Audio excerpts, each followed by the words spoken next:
যে ইন্নাল্লাহ মালাইকাতু ইউসাল্লুনা আলান নবী, ফেরেশতারা নবীর উপর দরুদ পাঠ করে। আমরা বাবা মায়ের জন্য দোয়া করি যে রব্বিরহামহুমা কামা রাব্বায়ানি সাগীরা। তাহলে যেমন বাবা মায়ের জন্য আমরা দোয়া করি, ঠিক তেমনি বাবা মায়ের প্রতি যেমন আমাদের ভালোবাসা আছে তার প্রমাণ তাদের জন্য দোয়া। ঠিক নবীর প্রতি ভালোবাসা আছে, এটার প্রমাণ হচ্ছে নবীর জন্য দোয়া, সেটা হচ্ছে দরুদ। আল্লাহুম্মা সাল্লি আলা মুহাম্মাদ ওয়া আলা আলি মুহাম্মাদ কামা সাল্লাইতা আলা ইব্রাহিম ওয়া আলা আলি ইব্রাহিম ইন্নাকা হামিদুম মাজিদ। আল্লাহুম্মা বারিক আলা মুহাম্মাদ ওয়া আলা আলি মুহাম্মাদ কামা বারাকতা আলা ইব্রাহিম ওয়া আলা আলি ইব্রাহিম ইন্নাকা হামিদুম মাজিদ।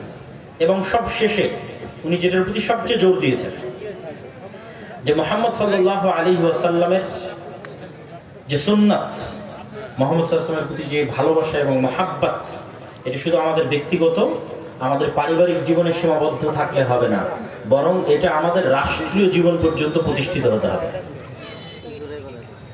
আমাদের রাষ্ট্রীয় জীবনে সেকুলারিজমের নামে, ন্যাশনালিজমের নামে, ধর্মনিরপেক্ষ মতবাদের নামে, জাতীয়তাবাদের নামে আমাদের রাষ্ট্রীয় জীবন থেকে আল্লাহ এবং আল্লাহ রাসূলের আইন এবং কানুনকে বিতাড়িত করা হচ্ছে। করা হচ্ছে না? হচ্ছে না? করা হচ্ছে। এই যে জুলাই বিপ্লব বলা হচ্ছে, এই জুলাই বিপ্লবে 2000 মানুষের লাশের উপরে, যারা বেশিরভাগ মানুষ ধর্মীয় ব্যাকগ্রাউন্ড থেকে, মসজিদ মাদ্রাসা থেকে এসেছে, তাদের লাশের উপর যে সরকার গঠিত হয়েছে এনজিও সরকার। আবার এই এনজিও সরকার যে জুলাই সনদ তৈরি করতেছে, সেখানে না বিসমিল্লাহ, না আল্লাহ এবং আল্লাহ রাসূলের নাম, কিছুই নাই। আবার সেগুলোতেই সারাদিন ইসলামপন্থী দলগুলো যাচ্ছে, সেকুলাররা যাচ্ছে।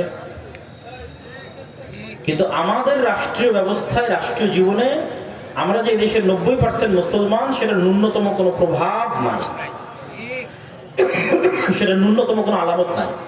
তো উনি দুটো জিনিসের দাবি আপনাদের কাছে রেখেছেন। এক, রাসূল সাল্লাল্লাহু আলাইহি ওয়াসাল্লামকে যদি কেউ কটূক্তি করে, রাসূল সাল্লাল্লাহু আলাইহি ওয়াসাল্লামের পরে যদি কেউ নবুয়তের দাবি করে, তাহলে সে মুসলমান থাকবে না কাফের হবে? কাফের। তাহলে কাদিয়ানীরা মুসলমান না কাফের? কাফের। তো যেমন অন্যান্য মুসলিম দেশে আইন আছে কাদিয়ানীদের কাফের হিসেবে ঘোষণা করে, অন্যান্য মুসলিম দেশে যেমন আইন আছে রাসূল সাল্লাল্লাহু আলাইহি ওয়াসাল্লামের প্রতি যারা কটূক্তি করবে তাদের ফাঁসির ব্যবস্থা করা, বাংলাদেশেও এই আইনগুলো হওয়া উচিত না উচিত নয়? উচিত। ঠিক বাংলাদেশের আইন কানুন এবং লয়ে রাসূল সাল্লাল্লাহু আলাইহি ওয়াসাল্লাম এবং তার সুন্নাতের উপস্থিতি থাকা উচিত। এই বিষয়গুলো উনি আপনাদের কাছে তুলে ধরেছে।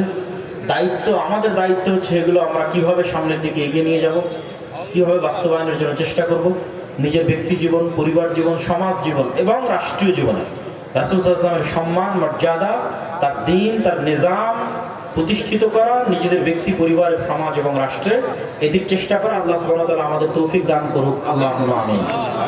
আমি আমার অনুবাদ শেষ করছি এবং আবারও আগামী 6-7 নভেম্বর সালাফি কনফারেন্সের দাওয়াত, আগামী বৃহস্পতি শুক্রবার এবং মাসিক